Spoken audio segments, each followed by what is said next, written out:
Welcome to another episode of Misfit Social Podcast. Beautiful day here in the heartland. How we doing, boys?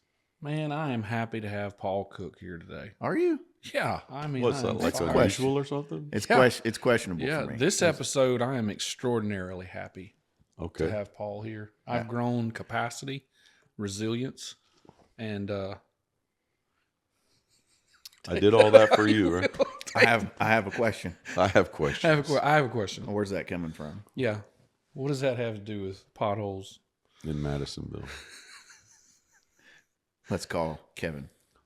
Let's get him on the line. Let's get him on the line. We got to talk some My budget. favorite guest of all time. We got to talk road budgets. Let's talk about burnout just for a second. Yeah. Have you experienced that recently? Known somebody who's experienced that recently? A couple of minutes ago when we started this podcast, You were already feeling it. You were already teetering just right on the edge. You're like, okay, I'm burnt out. I'm done. I'm so out. done. Mic drop. Quit. I'm out. Get me out of here. Yeah, and the joke I was going to have is like in hypothermia, some people don't realize this. In hypothermia, just before you die, you get incredibly hot. And there's a syndrome with mountaineers and others where they'll disrobe in freezing temperatures because your body's doing one last effort to warm itself up to survive, right? So they'll unzip in sub-zero temperatures. And that's what I was doing in the greeting, is that my burnout had reached such a stage with Paul that I was in a state of bliss. With him a little bit ago when he jumped somebody over on was the sitting couch. in this chair a little bit earlier with very little clothing on. Yeah. So I was just in a euphoric state of bliss, which is right at the end. You know? That was when you saw me sitting in my underwear in this chair? Or Yeah, that put me in a that or sent was it me the over. cowboy hat? No, it was all of it, bro. Okay. My eyes are scalded. I think that needs to be the cover for season 3. I know it needs to be the cover for I'm our out. new I'm out. product. He's burnt everyone. out. He's burnt out. Not just burnout. I'm just out. He's out. It's the cover of our new product, Misfit Socials Brain Bleach. We're getting merch. Yeah, it's our Brain merch. what? Okay. We have our own line of brain bleach, and that picture's Brain on the bleach. cover. Of Yeah. it. Yeah, it's me. I've not heard It's that me phrase stretched before. out across this sofa with my cowboy hat on Yeah. and very little else. When you can't unsee what you really want to unsee, Misfit Socials. I like it. Brain bleach. That's a good. That's a I'll good tell tagline. you. Brain bleach. I've never heard that before. But no, let's get back to the Burnout. The docket. Let's talk about burnout. Yeah. Paul, what about you? I mean, you've been through some shit in your 100 years of career. What has any time in The look on his face. I wouldn't have worded it that way. in but, any you know. of those decades did you ever experience? No, when you're young, you chase after things and you run, and work hard, and you don't really second guess why you're doing it. That's what you were handed, and you just run after it. And then I think disappointments. You don't achieve the things that you necessarily dreamed of. You fall short, and then you start kind of questioning, what in the world am I in this game for? What am I chasing my tail? And I think burnout for me starts with kind of a disillusionment of, why am I in this, and what am I doing? What does it matter? Yeah. Not just the work itself, but the why behind it maybe has put me in positions where I'm like, I'm ready for something else. Or you start like escapism, like find just ways to make life interesting in other ways or something, Yeah. Distractions. Yeah. Have you experienced a significant season of burnout in your years? Oh man, like I think I went through a 3.5 year. I wouldn't have called it depression then because I would have been too proud to call it depression. Me too. But I think when I look back after coming through that season, it was actually kind of a really dark place that I wouldn't admit to myself. Mm-hmm. Was this post turn point or? Yeah, it was. Yeah, it was. Yeah, some of it, I had a motorcycle accident, and some of it was precipitated by that. Since up to that point, feeling invincible, and then to have this physical thing happen where you have a limitation.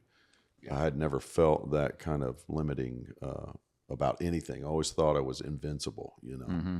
So coupled with that, and then just the sense of kind of coming to decades of work and going, what am I doing? You know? Yeah. Interesting. What about you, Royce? I'm I'm now on the top side of having come out of the most significant season of my life of burnout. And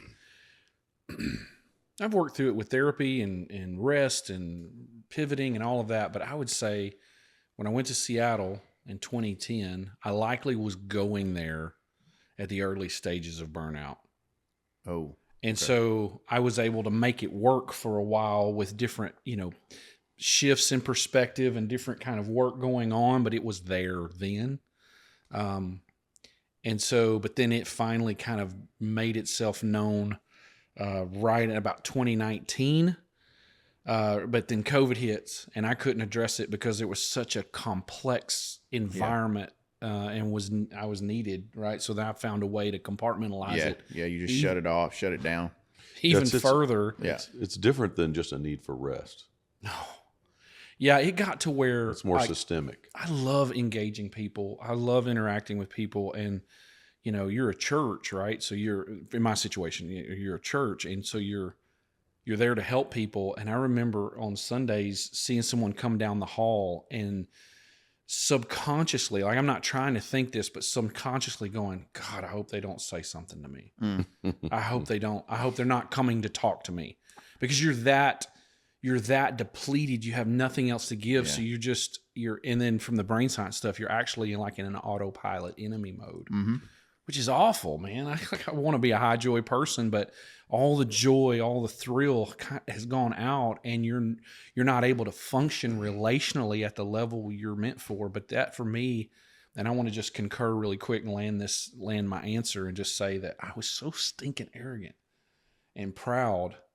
I likely had severe burnout for about 5 years, not counting the before 2010. I'm not even going to count that. But like when I finally acknowledged it at the end of COVID, maybe about a year after COVID ended, 2023, I was in denial. Even my therapist asking me, do you think you're burnt out? And I'm like, no, God, no. And I'm full on in burnout. Yeah.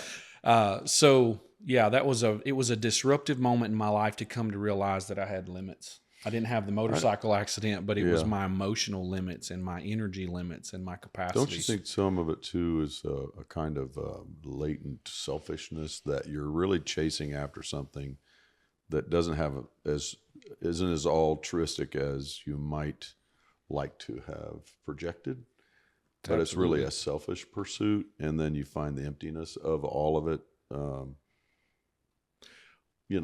Well, the short answer is yes, and I saw you cooking on a question, so I want to hand it off to that. I would just say that my biggest discovery in my burnout season was how that I was actually serving my expectations of what I thought I should be doing more than who I truly was. Like, it was actually a season of discovery. That's good. Like shedding a skin, so to speak, and coming to realize that I have given myself so deeply to what I think others think of me, what I have thought of myself, only to be wrong about that to some degree, and being like, I am actually more than the things I've been trying so hard to make work. That's a great observation. And it has been liberating. It's terrifying. Public service announcement. It's terrifying when you have decades in one thing that people see you have a niche market in it. You know what I'm saying? You have fans. I hate to call it that. You have people who like you doing that. Right. It drives it until all of a sudden you just don't have anything else to give there. Yeah. And it made me dig, and it's like, man, I think the reason is because this isn't ultimately me. Yeah, what I've right. been So doing it ends all up this being a time. good thing, even though it's a dark place. Yeah. It's terrifying because for me, I didn't realize how much anxiety drove my life. Yeah. And so, but because I want to do the macho, big and strong, tough guy, like I don't have anxiety, that made me more complicit in my own just coming unraveled. I mean, I had to hit rock bottom before. What I was cooking on just a second ago was, did you actually say that to yourself? Like, oh no, I don't have anxiety, or was it just a blind spot? A blind spot, and then a total prideful, somewhat narcissistic denial that I could have that anxiety. Like wouldn't even admit it. If a friend come to me and said, I think you're struggling with anxiety, I'd find every reason in the world to tell them that I don't agree with that. Yeah. When I finally was depleted, I come to realize, my goodness, and with therapeutic help, Yeah. Anxiety's driven a lot of my life. A Yeah. fear of what's going to go wrong. How am I going to provide? Who will I be? Where will my status be in the world? All of that drove it. Yeah. So my time was about yours, 2019. Really? I had a panic attack at the gym, and I had been on testosterone for about 4 years, and legal stuff, just a hormone replacement therapy deal. Like my testosterone was like down around the low 200s. Like I just had no drive for nothing, diddly. So I was trying to work through and figure out what that was. Well, that does create, a hormone, can create hormone imbalance. The addition of the testosterone. Because your body can start to produce estrogen. Yeah. So you actually have to take an estrogen blocker Yeah. at times. So it takes a minute for everything to kind of get balanced out and get right. Well, after about 4 years, there was some side effects that I was having that I'm just like, the juice just didn't worth the squeeze, literally. The juice. And I'm gonna jump off this. And I had been off of it for about 8 months. And 2019 was the worst year that we had in Tunco's history. We lost over $1 million. Like, it was just collapsing. Half of my executive team had exited. It was just one thing right after the other. And I'm like you. I look back on it, and I don't know if it was hubris. I don't know if it was blind spots. I don't know what it was, but I know I couldn't see it. Like, you just muscled through. It was a train coming down the tracks full steam, and I'm tied to the track, and I'm just like, no, I'm good. I got it. And I'll make it. So me and my buddy Heath Hancock were working out at the gym, 5 a.m. workout. We'd already done the hard part of the workout. We're just doing abs. We'd always do abs at the end of the workout. And I go to sit down on the mat, and like my head starts hurting. And it's just kind of like right here, like a sinus headache. And then, dude, the room just starts spinning. I get out of breath, almost like what you were talking about when you had the vertigo type thing. Mm-hmm. I didn't get sick, but like my heart started racing, and I just had to lay flat on the mat for a little bit, and then I was off for like 2 days. Like, what was going through your head as far as like, I mean, you had this physical reaction. But I thought I was dying.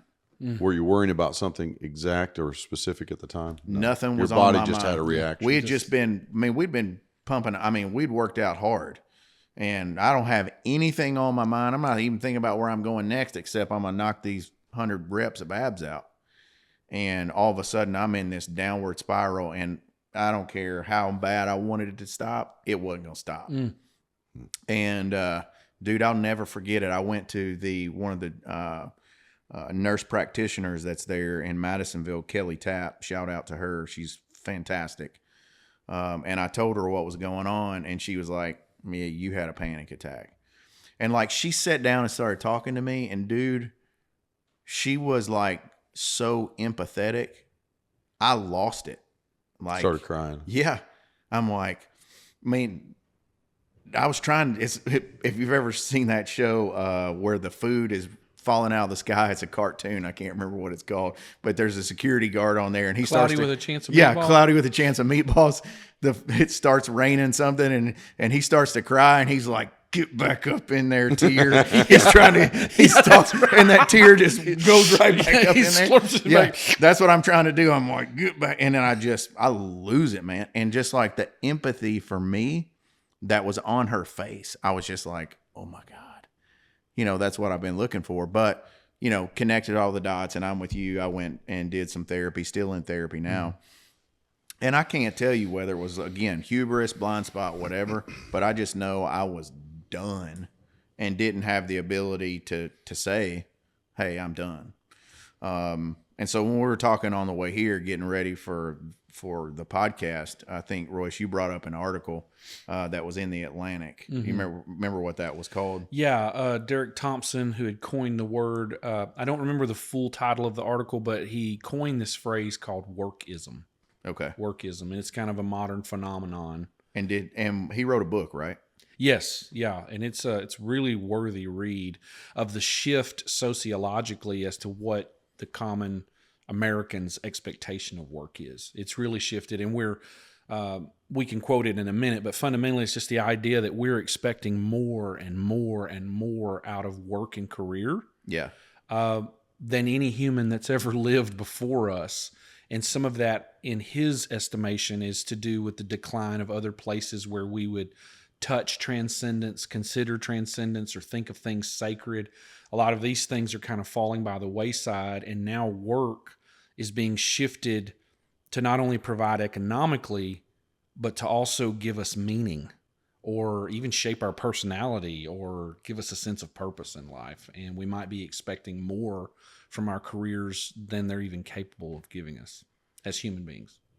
So workism, in a nutshell, is this is my purpose. This is my meaning for life. Not just, hey, I really like my job. I feel like this is important. This is something that matters to me. It's like it's what Keller would say. Maybe it's a good thing that becomes the ultimate thing. Yeah. So you're elevating. That's not just a good thing in life. It's like the ultimate thing. Let me share. Let's share. Go ahead. Here's his definition. Oh, and here's the 2019 article. You need some readers. Yes, I do. But I'm gonna get through it. Okay. Watch if I say He's a not really. going to admit it. I do need them, but He doesn't know if it's Don't a let blind that pride spot or stop not. you, brother. Don't let the pride stop you. you'll know when I've misread a word. Okay. It'll stand out. But the title of the article from 2019 was "Workism is Making Americans Miserable." And it's gone on to develop a book. It's a short read, but it's very good. And he defines workism as the belief that work is not only necessary to economic production, but also the centerpiece of one's identity and life's purpose. The belief that any policy to promote human welfare, to help humans thrive, must always encourage more work. And Sounds like a good plan to me. well, a little bit more. He says, in other words, workism isn't just about having a job or working hard. I'm not arguing with that. That's good. It's the cultural ideology that work is the most important part of who we are. Yeah. Now that's an interesting, because you're now down in purpose and meaning as a human being. Because on the surface level, for me as an entrepreneur, and somebody who feels very called, I would say work for me is a call in some way, shape, or form. Sure. When I first hear that on the surface, I'm like what Paul said. I'm like, oh, Yeah, that sounds like a good idea. I'm in. Sign me up. Yeah, I'm in. But I think he's trying to reveal something. He's trying to pull back something a little bit. I think there's a more difference too. I mean, this is more career driven, right? So, like the Bible says, 6 days to work and 1 day to rest. That's like 80% of your life being work. And if you think of yourself personally as a worker, I mean, that is a lot of your investment in your family, but it's not just career, right? So there's a certain satisfaction out of work. I go up to my cabin and I'm like working on dirt and digging holes and laying plumbing and doing construction. And I told Julie, I said, this is like therapy, feels really good. Yeah. Just something about work does that. It has a kind of a, it's good for you. But I think what this is talking about is when you extrapolate that into your career, and now you define yourself by this identity on some kind of siloed aspect of work, not just the fact that you would give yourself to physical effort, but you're siloing it into this identity around your career. So am I right? Maybe. Yeah, no, I think so. When you're talking about the fear factor you had in leaving a certain lifestyle, is probably not a certain career. Yeah.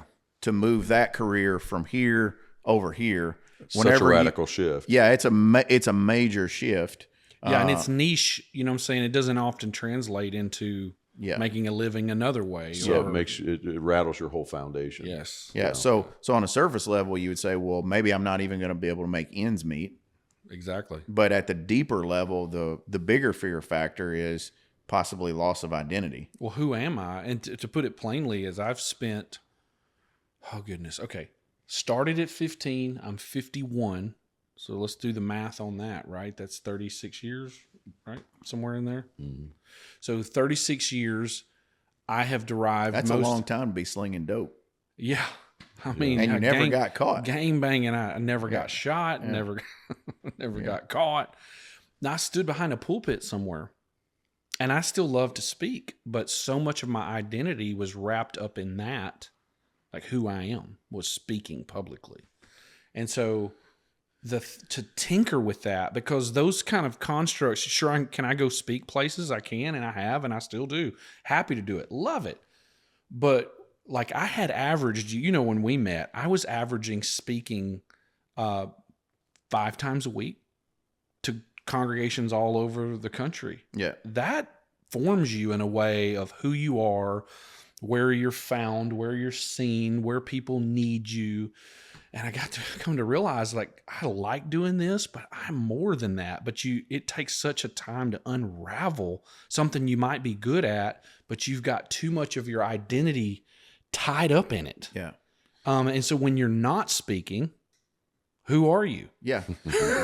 Yeah. Who are you? Yeah. So again, back to Keller, it's the good thing that became an ultimate thing. Became an ultimate thing. And when that void was there, I don't even know who I am. I don't even know where my value is at. Because it had never gotten addressed. It had actually been masked by good behavior or work, and something needed to develop there. Yeah. And I hate to even admit it, but it's not until my late 40s that I start realizing, okay, man, there's a whole lot more to me than just this thing that I've done for a long, long time, and pretty decent at it. And So sorry, Paul, go ahead. No, I was going to say about your business, like, okay, when did this, sense of this is not enough for life happen, is when the business downturns, right? Something downturns. Right. Mm-hmm. And now you have to question everything because it's not going the way you wanted it. Right. Yeah. Yeah. So you're at that point in time, I start questioning my judgment. I shared with you some notes that I wrote recently. Like, you can even get to the place where I wrote in my journal, like, am I just a fraud? Like, and I wrote that within the last 6 months. Mm-hmm. Like, so it doesn't just go, like, because you assess it once, it's not going to just vaporize and never come back. That's right. And so when I was in that downturn, I'm like, what if this is it? Like, what if it never comes back? My dad hands me the keys in 2014, and by 2019, I've sunk the ship. That's great. Good job. Excellent. I have some great friends, just wonderful, wonderful friends, so capable. And we were talking today, have conversations with them where they're suicidal. Yeah. Because of this very thing. I mean, suicidal. Yeah. All the reason in the world to live, talented, wonderful people. They just go through this season where this whole topic, where they hit the nadir of the ability of that to give them worth, and suicidal. Yeah. Crazy. Yeah. It's a real thing. I mean, and it's tragic. I mean, it's very tragic.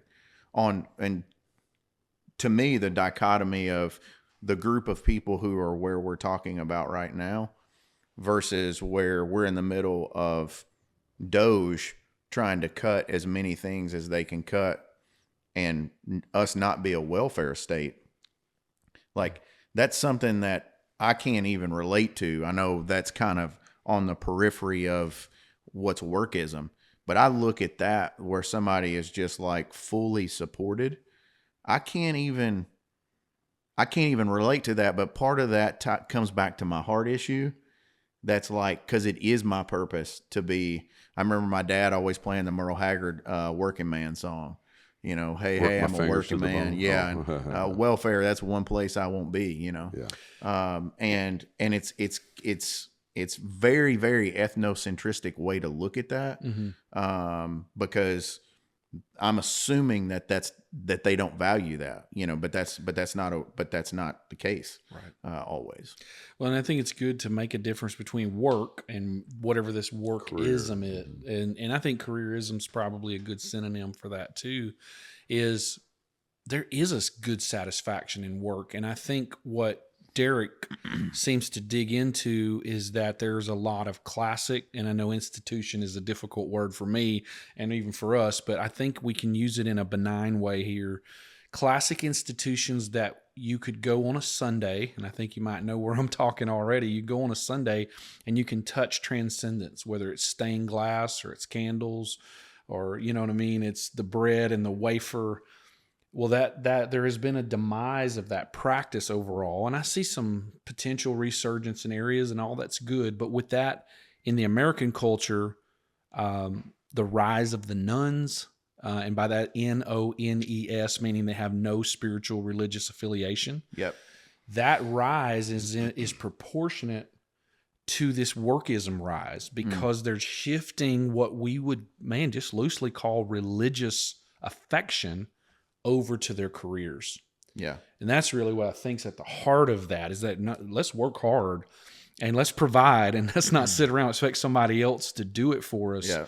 But then there's this other fact is where am I getting my transcendence? It's like you pork barrel that with all of these other things that you need in life. Yes. And you're expecting this to return. Yeah, you're expecting your career to do for you what you, not to say you can't really dial into what you love. I don't want anyone to think that. Right. But if you're over expecting it because you've cut off all other sources that might offer you that freely and just expect your career or your work to do that, you might be setting yourself up for disappointment or burnout. It's like the podcast I sent you guys the other day from, it's Honestly by Barry Weiss, and her guest that she had. The title was, Do We Need Religion? And she's Jewish. The guy who was the guest was Catholic. But they both talked about the aspect of she has Jewish friends that are atheist. He has Catholic friends that are atheists, which sounds extremely weird. But the reality is what they're doing is it's something that they can, as sacredness or transcendence that they can pour themselves into, that they can connect. And they're trying to find their way from what they've known as the historical narrative and find their own way and just say, hey, I don't want it to be in, I know I don't want it to be in this. And in that podcast, it's about work and just how we choose all these other things. And at the end of the day, they both come to the consensus that we do need religion of some type, or we need something that we can kind of bring us back to quote you, to the, the wonder of what's going on and pull us. I think it could be argued too that even church, talk about transcendence, that you could put too many eggs in that basket. I don't hear me wrong, but what I'm saying is you're expecting something from the institution that is really out. You're expecting too much from the institution to bring back to you the sense of worth too. Yes, and I think a lot of people they have church hurt. They call it church hurt. And I think it is that they have expected so much from an institution that it was never meant to give it. You know what I mean? It wasn't even the design of Jesus. You don't hear Jesus talk about anything about institution. He didn't set up a institutional construct. It was a relationally centric, driven thing. The kingdom is within you. Mm-hmm. So we're looking for this transcendence from something work. You can look for it with your kids, like I'm going to invest in my kids. Are going to get more of my family, or you can expect this to come back from so many things, and you're going to get disappointed. Yeah, so true. And I love the balance. It's a Catholic balance in principle. And I can't remember if it's Benedictine in nature, and it probably doesn't matter, but it's just as simple as work, pray, work. Which Benedictine in that they were very focused on physical labor inside of that. And prayer, but just using it as a working metaphor that we can't expect more from prayer than we're also willing to work. Okay. And we can't expect more from work than we aren't. And I know there may be people who aren't praying, but it's the idea of transcendence. Yeah, the idea that you can't expect. It's a balance. It's a balance. So it could be meditation. It could be taking a walk on a path. Spirituality. You're kind of balancing that out. A walk in nature that you're not expecting your 60 to 80 hours that week to do for you what just a hike could do if you just take a moment, get a breath, go get a beautiful view, and just let that speak to you in a way that work alone couldn't. So it sounds like, as we're pulling back the curtain on what this author is saying, and maybe even what we're seeing here, is that it's really boiling down to what is my meaning, what is my purpose. Yes. And if it's found in, you mentioned kids, we Church. talked work, spiritual institutions, friendships, spouse, whatever it is, if it's all in and my meaning is tied to that, that's where this stuff starts getting a little bit, It's going to unravel. gets a little hairy. Yeah. And I think the underpinning of that, if we want to go there, or at least just tease it, is, am I, Royce Wilson, my value, my worth, is it just a compilation of all my performance or my deeds? Or is there more to me even than that? So I'm not saying that my deeds don't matter or that my work doesn't matter. You got to do things, Yeah. you know? But I know sometimes that the answer to those things is like, well, you are just what you do. And I know it's more than talk, but I also know that I don't think that's the answer either. I'm not just a collection of my deeds. For my faith system, my belief is that I have an intrinsic value that even surpasses my mess ups or my great accomplishments, right? I mean, that's the thing with me with preaching, right? Or speaking. I did it really well. I was sought out. But it was not scratching the itch of something even deeper. It was not fulfilling the fullness of it. And I had to go discover what that is. And I'm still in that journey. And it's looks like it's leading people into wild places. Yeah. Is scratching a place in me that just speaking and speaking well, hopefully at a higher level, it couldn't do. So is it possible that there is, we'll stick with that analogy, Sure, that there's an itch within us that just can't be quite scratched by anything that is earthly? well, I'm 1,000% yes on that. Paul's not, but yeah. I mean, outside of preparation H, what can we Yeah. what can we put Preparation H. Took that way down from the. that went He went way from that went way down. He went from itch Way down. and burn Way to down. I got the solution. Well, it does both. It can be cooling and anti-itch. I know, but At least that's what the commercial says. can you believe they went after Johnny Cash's song? I fell into a burning ring of fire. His estate would They not. did not use that. I read somewhere, and I probably completely don't even know. But yeah, they tried to get that song for a long time. Yeah, But he wouldn't. He wouldn't. This is a really transcendent conversation here. Hey, so one more thing Oh, while we're he's on providing this. answers, Paul. One more thing while we're on this major spin out. Okay. I had a Detour. I had a buddy. His name's Mud Trade Duck, secrets. and his dad was going in to get a colonoscopy. His dad was named. I don't know what his dad's name was. Oh, But I thought you said his. no, his name is Dwight, but we call him Mud Duck. He's the one that's got the plaque thought on that's the what you bar said. at the Crowded House. You have a proctologist called Mud Duck? No. We're conflating. We're conflating. We're weaving and wobbling. Dr. Mud Duck. Yeah. Paging This is like pimple poppers, Paging man. Dr. Mud Duck. Paging Dr. Mud Duck. So he said, You his ever da- wondered why proctologists aren't called astronauts? Go ahead.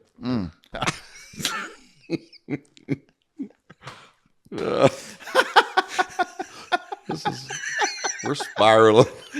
We're spiraling. Oh, God. So Mud Duck said his dad was getting ready to go in for a colonoscopy, so he had to go in and change. And when he come out, he was playing Brown Eyed Girl for the. Oh,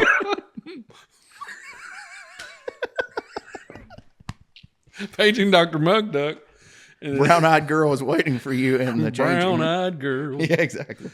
All right, so That was before a fun where were detour. we? That was Where a good were- laugh. My I've got- joy went high on yeah, that. hi Joy, I got questions. I have questions. I have questions. So it sounds like what we're pulling back into is like if the meaning of it gets off, whether it's the relationship with our kids, the relationship with work, that's where things start to spiral. So, and then I said maybe there's an itch that can't be scratched. That's where we hit the It's ditch. like plants, like we have these plants in our living room, right? And every morning my wife pulls back the curtains because it's going to need this. And that plant leans to the light. Bends toward it. Yeah. It bends toward it. Yeah. And it will orient its entire self to get this. Yeah. Because that's its purpose, is that photosynthesis. It cannot exist without it. And I think somehow in the makeup of everything, we're made for something that nothing else can provide. C.S. Lewis, I'm not going to do this quote the justice that I want because I'd like to say it exactly. But he said, if I find nothing in this world, if I find a desire or a need or an itch, to paraphrase it, that nothing in this world, I can't buy it, I can't find it, I can't dig it up. Stop that. No, I'm smiling because he knows this quote. This is one of his best quotes. This is one of Lewis's best quotes. I have chills just thinking about it in my head. But he said, if I find in me a desire or a yearning that nothing in this world can fulfill, then I must conclude I was made for another world. Bam. Yeah. That's really, I mean, that's it. And I identify with that. Do I know all about whatever that world is? I don't, but I'd like to explore that. Don't we, like when we start feeling those feelings of burnout and disappointment and disillusionment, then we start rummaging around.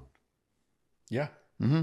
We start rummaging around. We're like digging for this and try to find something, I told my wife, I said, if I'm doing too much art, it's not a good thing. Okay. It's not a good thing. That's where you're sliding into distraction? Yeah. I mean, I enjoy it, right? And it does Correct. something for me, but it's not an ultimate thing.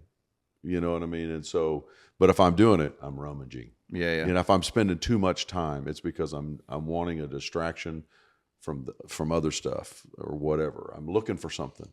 Yeah. So if we use C.S. Lewis's statement there as our thesis just for the next few minutes, then how are we, because we've all three talked about various times in our life where we get pulled into that. It's like you feel like you've managed it and, I mean, this, but then you find yourself right back into it. What are practices that we've discovered that, cause you to either snap out of it, pull back from it, keep that in a check and balance, keep things in scales, where it's weighted correctly? What's some of that experience that you've had that helps with that? Man, my mind immediately goes to exploring Sabbath practices. And Sabbath is kind of a funky word, or a different word for some people who might not be familiar with it. But it's fundamentally rest. And one way you could look at it is like a fast from your efforts. Like take a moment to rest. It could be vacation, and if we look at the original, like the Genesis story, it's a 1/7 rhythm. Not meant to be some legal binding thing that creates more anxiety and fear, but rather a rhythm of you've got 6 days to work. Be intentional about fasting, stopping your efforts, and just to put God in it, it's like, what would one day look like where it wasn't up to you to figure everything out? Just see how it goes. And we come to find, the sun still rises, the earth still turns on its axis. So many things in the world continues to happen.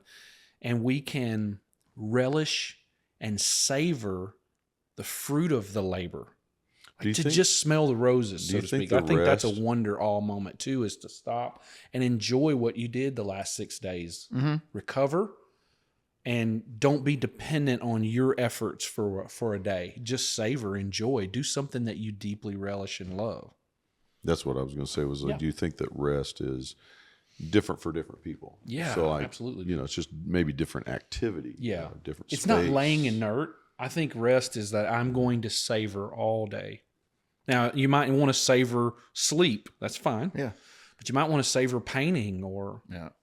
So we, at Tunco, we do what's called atelic days, because in Greek philosophy, they would say we're telic beings. So that means we always have an end in mind with what we're doing.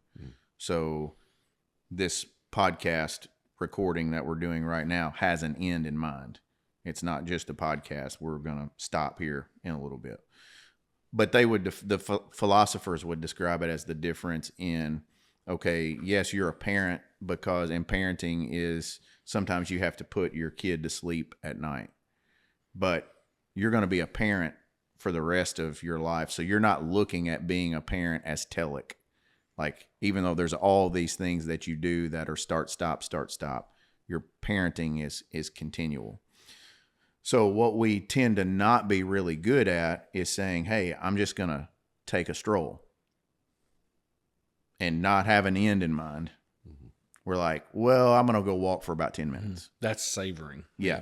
So you lose the ability, and you see this in the Western world in the difference between the U.S. and Europe. So in Europe, they're never going to bring you your check when you're at a restaurant. They're not going to bring it to you. You have to ask for it. And they don't care if you're at that table for 4 hours.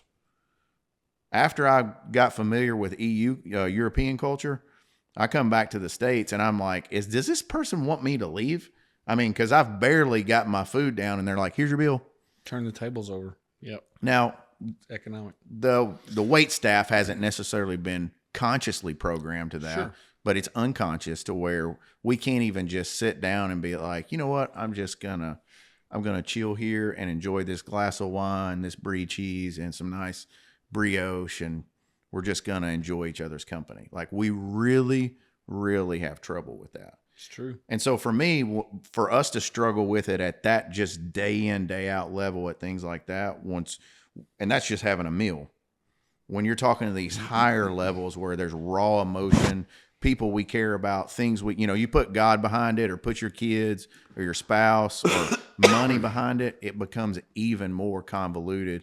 And we have so much trouble not elevating that, like what we said a while ago. Those are all good things, but we have so much trouble not elevating that to an ultimate thing.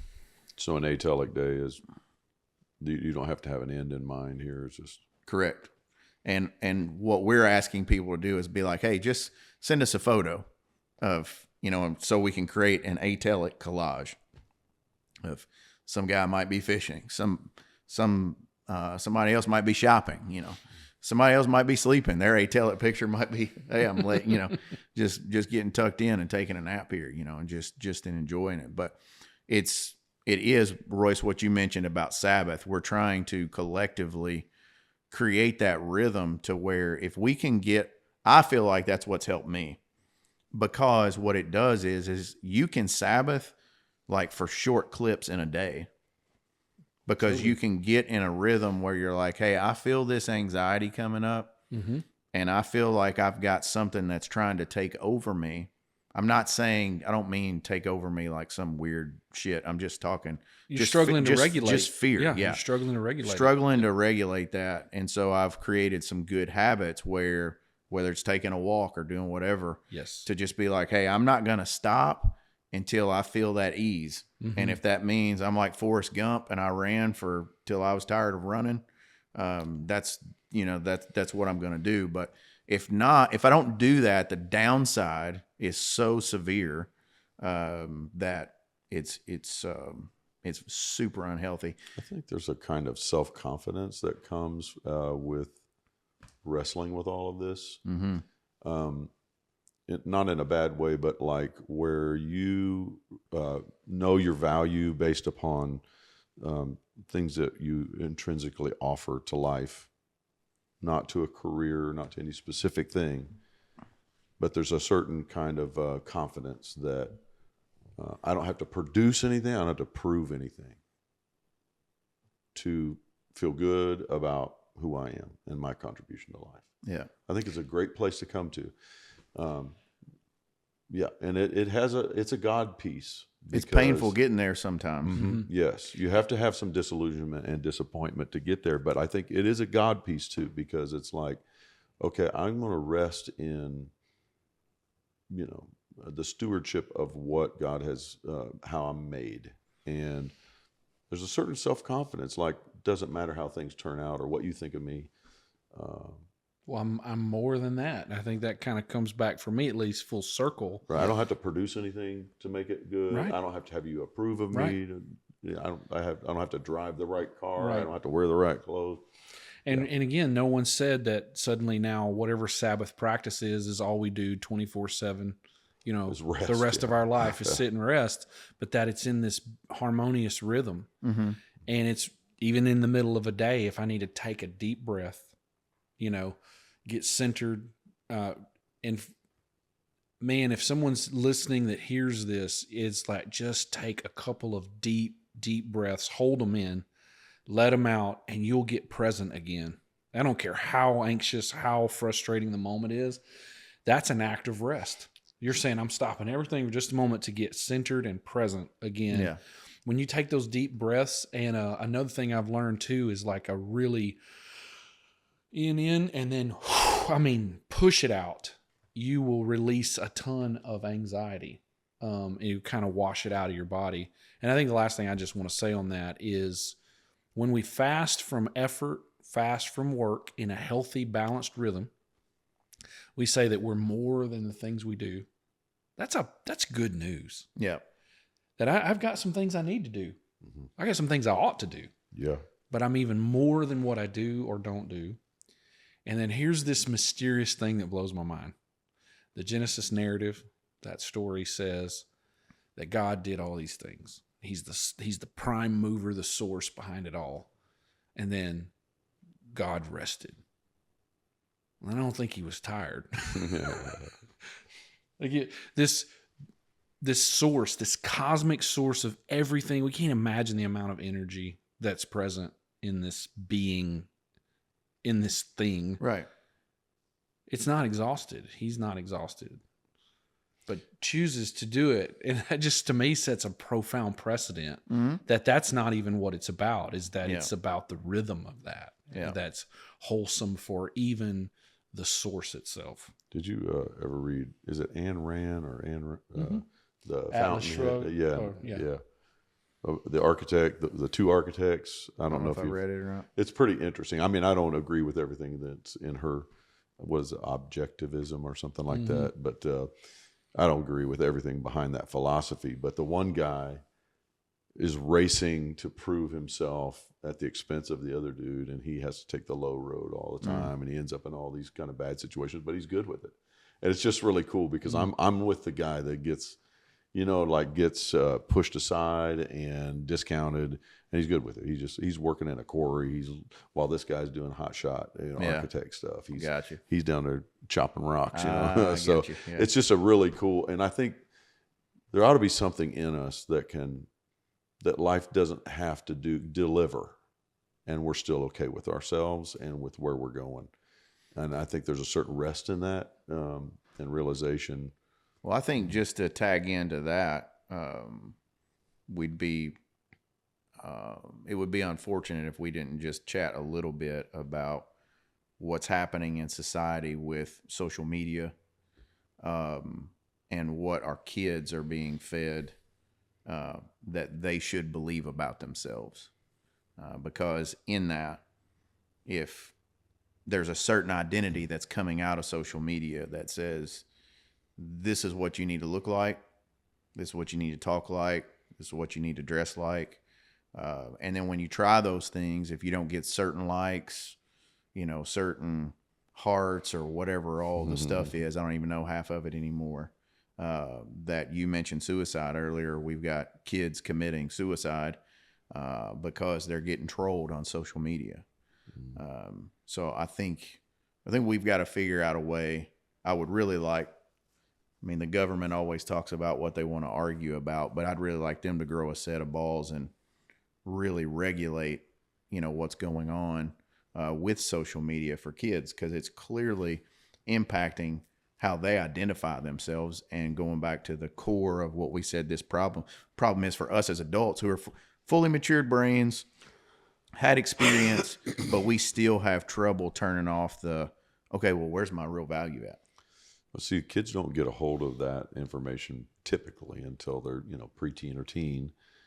And in a lot of their worldview and self-view and personality is established long before they ever are exposed to that. So just regulating social media is not a complete enough answer. It's more of a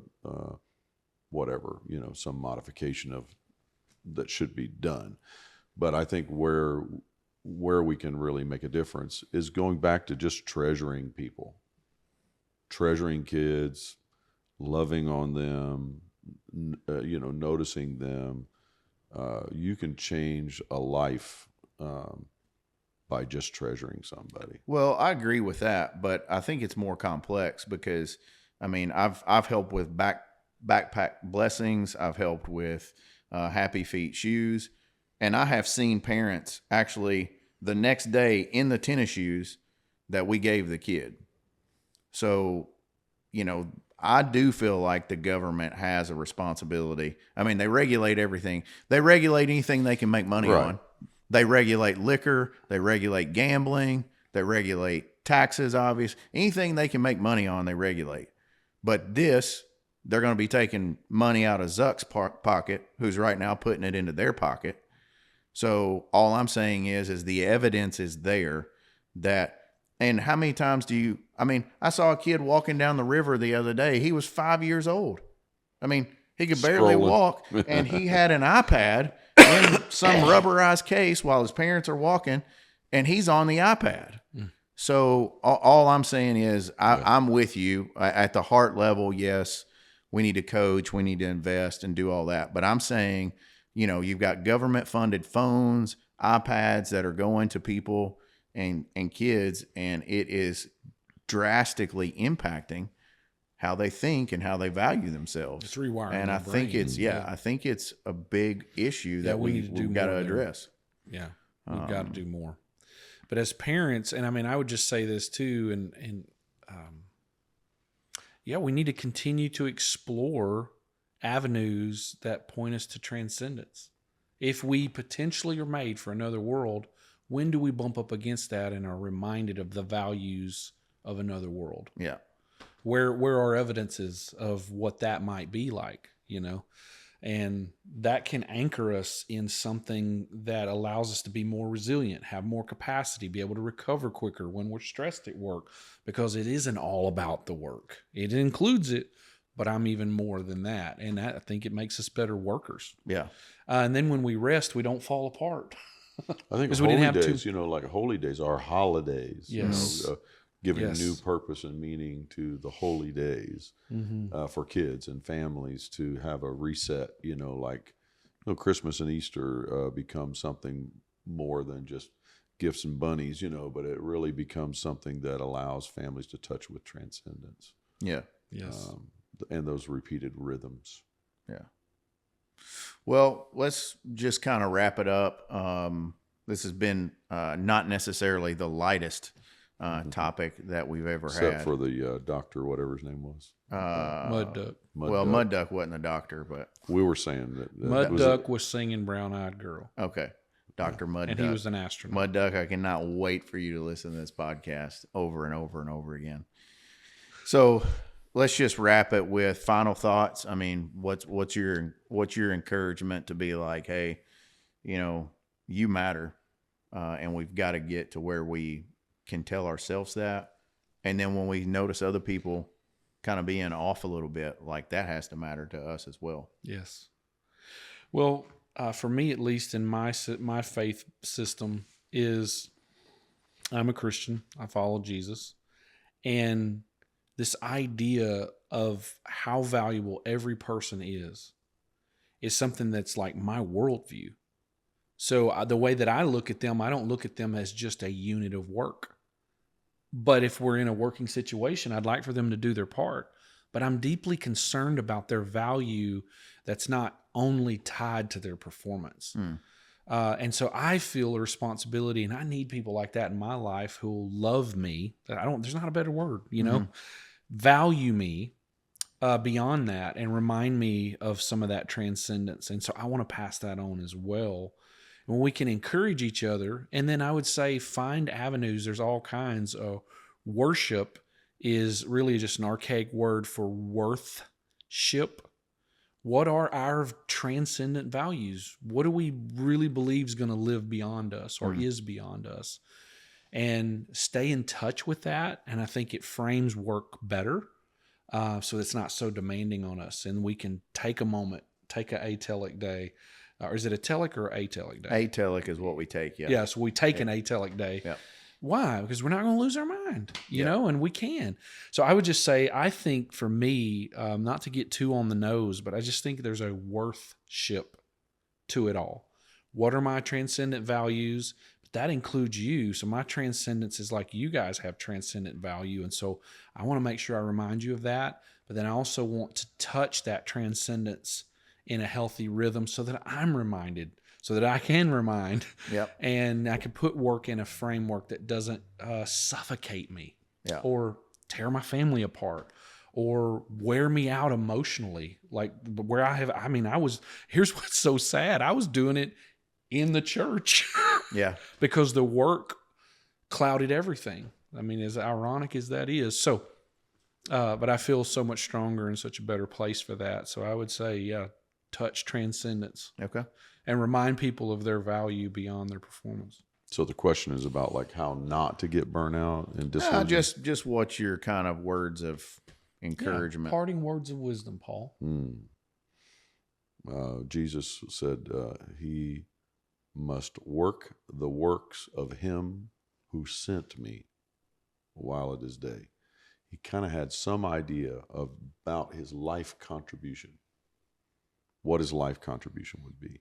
And I think striving to understand what our life contribution is, not just our work in the sense of career. What is your life contribution? And that centers a lot around people, not around what you do. Maybe you do in relation to people, for people.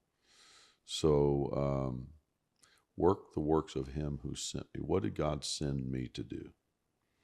And Jesus gets to the end of his life and he says to the Father, the work you gave me, I finished. That's powerful. You know what I hear in that? What? His purpose led to work. Yeah. But work wasn't his purpose. Oh, that's good. I think it's a purpose first understanding instead of trying to hope that it's work a tool. Will give us purpose. Yeah. Work is a tool to get us to accomplish the purpose. But then that's transcendence again. So you almost have to have transcendence inform you of purpose to get to work. Yeah, think of work as we can service. lose that a little bit. Yeah. Yes. Think of work as service. Yeah. So good. All work. So good, man. Yeah. Anyway, I like to work. I'm a workaholic. I like workism. That's better than alcoholic. Right. We got to have a follow-up now. He just undermined everything. I need counsel. He did. It's good to work. It's good to work. Yeah, so I would just say don't find your value in things like work. Like hold your value of who you are, not based on results, whether it's what your job title is, whether it's your salary, you earn, you know, how many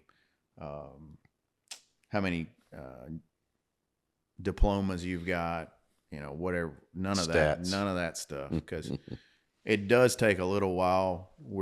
None of us are getting younger, but I think age also helps you appreciate that.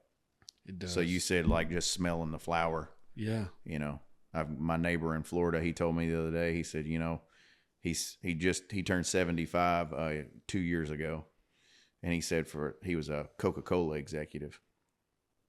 And he said, for the first time in my life, when I turned 75, I can just see a bird and a tree and just appreciate the bird. Is like, that Irish guy? Isn't he English or Irish? Yeah, Bob. Yeah, Irish. So I feel like we have to do that with intentionality, but we also have to give ourselves a ton of grace. I mean, you're finding this now, but grandkids, oh my God. Oh my goodness. There's something about it. It's Over like the moon. medicine for the soul. Yeah. You start seeing life totally different. You just different kind of love. Yeah. I love you, May. Yeah. It's like a little Mabel. It's a reset for really doing life right. Yeah. Yeah. So, like I said, not the lightest episode, but we'll just wrap with, you know, wherever you're at, if you're experiencing anxiety, it's real. And if you're having some thoughts that you don't need to have, we're with you on that. and we want you to get the help that you need to get. And if you got an itch, well, I mean, there's always Yeah. Dr. Mud Doctor. Yeah, and if you got an itch, you can call Mud Doc. He's a local astronaut. He is a local astronaut. All right, gentlemen, that's another episode of the Misfit Social Podcast. It's a wrap. That's a wrap. Have a great day. Let's go.